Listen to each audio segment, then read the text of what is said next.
Who is the inventor of conservatism? Conservatism as a philosophy. Who's the first person to put it forward? Now, there are some people who think that conservatism in its original meaning goes back to the classics, goes back to the ancient world. You can find conservatism implicitly argued for in the works of people like Plato and Aristotle, of course, later Thomas Aquinas. But I think that in terms of a coherent philosophy in the early modern period, the founder of conservatism intellectually is Edmund Burke. Edmund Burke was acknowledged to be the founder of conservatism by Russell Kirk in his important book that came out, I think, around 1954. The book was called The Conservative Mind, and Kirk rightly gave Burke a certain pride of place. And yet, as you read Burke, and a really good book, by the way, to read is Reflections on the Revolution in France. Burke wrote other important works as well, but this is clearly his masterpiece. It's a kind of I would call it a sophisticated rant against the French Revolution. And of course, the French Revolution represented, you could almost call it the zenith of progressivism. The French Revolution was based on the idea that in the future, there will be so much progress that we will create a new world better than any world that existed before. And a lot of elements of even today modern progressivism, which is to say regimented control, the idea of a state-run society, the attack on property, the attack on family, the attack on religion. At one point, the French revolutionaries took a hold of the Cathedral of Notre Dame and converted it into kind of a secular museum. Eventually, they were guillotining people in the Place de Concorde.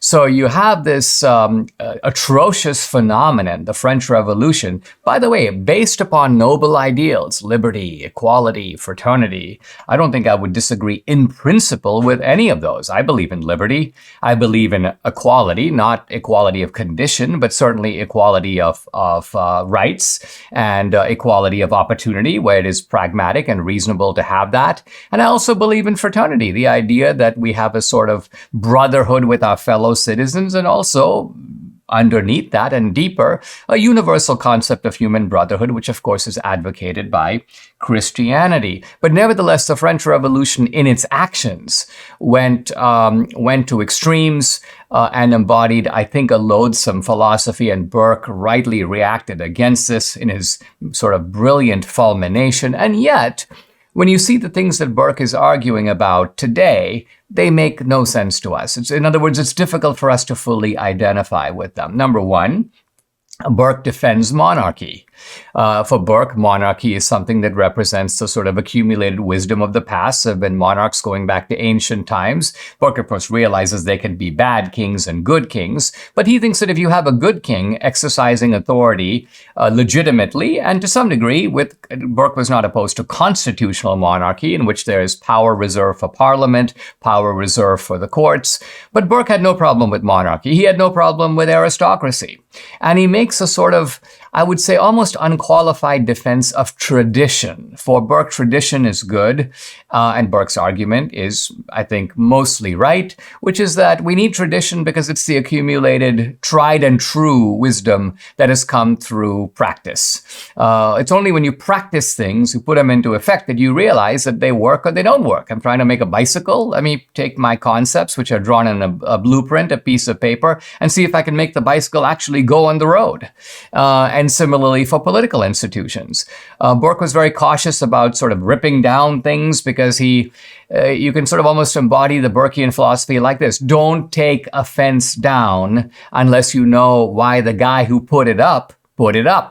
Because it was put up there for a reason, it served a purpose. Now, maybe the purpose has become antiquated, but maybe the purpose still exists and you just don't know what that purpose is. So if you go down ripping down the fence, that's a kind of premature, rash, and typically progressive kind of action, which is a kind of ignorant charge at the fence, even though the fence is serving an important, even if somewhat invisible purpose. So this was Burke, but I think with Burke never distinguished between good and bad traditions. Burke never Burke was, in a sense, out of sync, certainly, with some of the principles of the American founding. And so there's a real need to go beyond Burke and come to the American founders and come to the ideas embodied in that, well, you'd have to say liberal document, but the American founding was liberal not in the modern sense, but in the classical sense, classical liberalism. And so if I were to summarize the American founding, I would say it's classical liberalism. And what's classical liberalism? The defense of liberty. What kind of liberty? Well, by and large, three types of liberty. Political liberty, which basically means the Republican form of government. It means accountability to the people. It means separation of powers and checks and balances and government and oversight, but also limited government. It also means economic liberty. Economic liberty is the ability to own property, to transact business, to rise up in life without the government keeping you down. And the third is, well, you could call it civil rights, civic freedom, and civil liberty. So three types of liberty all combined together in the American founding, but with one added ingredient that Burke emphasized, and that was imported by the American founders, and that is the concern with civic virtue. So for the American founders, it was not enough just to have a free society. If you told the American founders, hey, listen, what if, 300 million Americans freely choose to become, trans or to become pornographers or to exercise their liberty in some debased fashion, the founders would go, that's horrible. That's not what we mean by the American dream. The American dream is the freedom to build a prosperous, successful, decent, lawful, orderly, and quite honestly, morally and religiously oriented society. So for them, freedom was an important means, but it was a means. It was a means to the end. And the end was summarized by Jefferson, the pursuit of happiness, the good life. So this is the conservatism embodied in the American founding, and this is the conservatism that we, well, even now, in a sense, seek to conserve.